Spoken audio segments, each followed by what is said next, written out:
va mon argent d'entreprise? Dans cette vidéo, je vais te dire où va ton argent d'entreprise. Est-ce les employés qui te volent ou c'est toi-même qui te voles ou tu ne sais pas faire le bilan financier de ton entreprise? Tu vas comprendre pourquoi il est vraiment très important de pouvoir faire un suivi financier. Parce que si tu ne fais pas de suivi financier, ça sera difficile pour toi de pouvoir évoluer. J'aime le dire, l'argent est le sang de l'entreprise. Donc sans argent, ton entreprise ne pourra pas aller loin.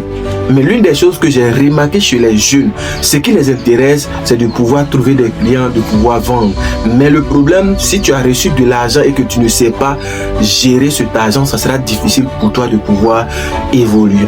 Il faut savoir que il y a ce qu'on appelle l'argent de l'entreprise, il y a l'argent personnel.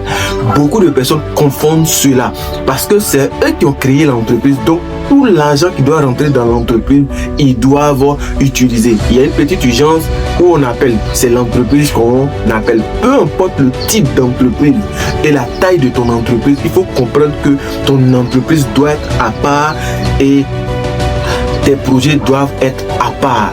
Pour être un peu plus clair, ton argent doit être à part et l'argent de l'entreprise doit être à part. Et si tu dois prendre de l'argent, ça doit être validé par l'entreprise, soit après ou soit le fait que tu travailles dans ton entreprise, on te paye. Sinon, tu vas toujours utiliser ton argent et sans t'en rendre compte, tu vas épuiser la caisse. Voici la première personne qui vole ton argent. Toi-même, tu voles ton argent. Deuxième chose, c'est que les gens ne savent pas faire une différence entre marge bénéficiaire et bénéfice brut. Vous savez, quand vous payez un article, il faut comprendre que il y aura des dépenses invisibles. Qu'est-ce qu'on appelle dépenses invisibles? Ce sont des dépenses, pour toi ce n'est rien. Faire un appel, payer le transport, peut-être parfois appeler quelqu'un qui va venir t'aider, tu vas lui donner un peu d'argent. Tout ça fait partie des dépenses invisibles. Puisque toi, par exemple, tu as donné 5 000 pour pouvoir obtenir le produit. Mais quand tu as obtenu le produit, pour que le produit soit visible, il faut faire un achat publicitaire, il faut peut-être appeler quelqu'un, il faut payer emballage. Ça, tu ne tiens pas compte.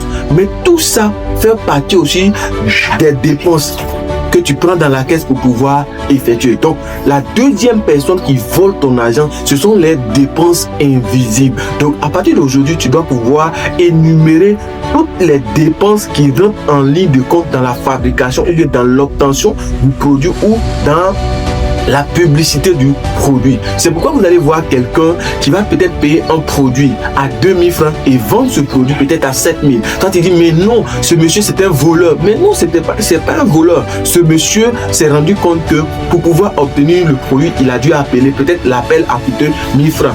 Pour pouvoir avoir tel produit, il a dû appeler telle personne qui est venue donner une formation sur l'utilisation ou bien sur la rentabilité. Tout ça, le monsieur a pris en compte et il a évalué ça à 7000. Sans oublier aussi qu'il doit payer ses employés. Donc tout ça, il a évalué et puis il a fixé le prix. Toi, tu vas dire non, il bénéficie. Mais quand il va enlever les dépenses invisibles, il va payer ses employés, il va payer le loyer. Tu vas te rendre compte que peut-être même que le bénéfice réel, c'est 500 ou 1000 francs. Donc beaucoup d'entrepreneurs, beaucoup de personnes ne savent pas fixer le prix d'un produit. Ils fixent le prix d'un produit à travers le prix du produit. Bon, j'ai payé le produit à 7000, donc je vais vendre ça à 9000 ou au maximum à 10 000.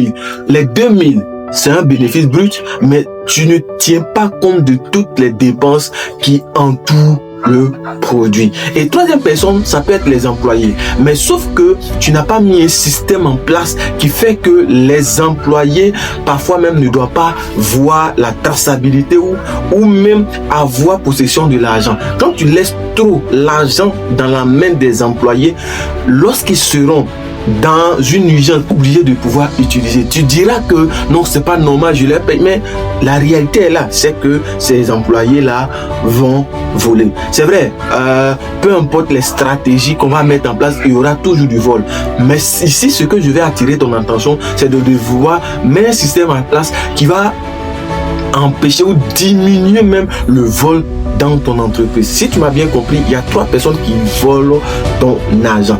La première personne, c'est toi, parce que tu ne sais pas faire la différence entre ton argent personnel et l'argent de l'entreprise. Et la deuxième chose, ce sont les dépenses invisibles. Les dépenses invisibles sont les dépenses qui permettent de pouvoir vendre le produit, qui permettent de pouvoir peut-être avoir de la connaissance, mais on ne tient pas compte dans la fixation du prix du produit. Et la troisième, ce sont les employés. Donc, à partir d'aujourd'hui, il faut analyser ces choses et puis mettre un système en place pour pouvoir vraiment diminuer cela. À très bientôt, c'était Monsieur Ndar pour une prochaine vidéo.